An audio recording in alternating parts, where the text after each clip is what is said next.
আসসালামু আলাইকুম বন্ধুরা। দেখুন আমি আজকে সাজনে দিয়ে মিনার মাছ রান্না করব। তো সাজনে দিয়ে মিনার মাছ রান্নার রেসিপি তো আপনারা দেখুন কি মানে অনেক দ্বিগুণ স্বাদে আমি সাজনে আর মাছ রান্না করি। সাজনে কুটে নিয়ে ধুয়ে নিয়েছি সুন্দর করে, আর এইখানে মাছ ভেজে রাখা আছে, মাছ ভেজে রাখেছি। এবার রান্নাটা উঠাই দেব। এই যে মাছ ভেজে উঠিয়ে রেখেছি, এবার তরকারিটা রান্নাটা দিব।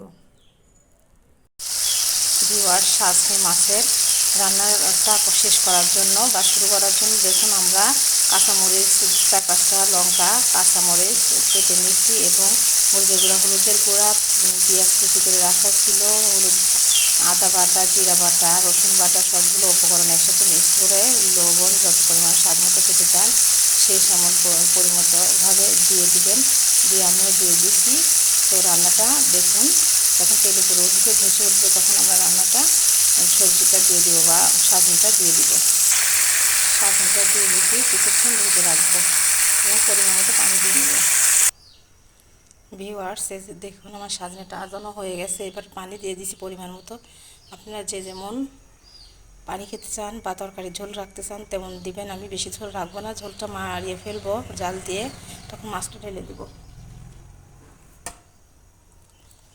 মাছ ভাজাগুলো এর মধ্যে ঢেলে দিলাম।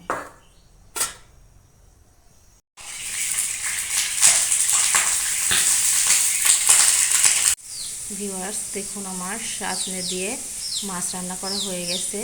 তো দেখতে অনেক সুস্বাদু লাগতেছে, খাবারও অনেক সুস্বাদু হয়েছে, আমার ছেলে খাচ্ছে। তো আপনারা এইভাবে সাজনে দিয়ে মাছ রান্না করে খাবেন। আর আমার চ্যানেলটি লাইক, কমেন্ট, শেয়ার করে দেবেন, পাশে থাকবেন। আরেকটি ভিডিও আপলোড হওয়ার সাথে সাথে আপনারা যদি দেখতে পারেন সাবস্ক্রাইব করে দিবেন। আল্লাহ হাফেজ।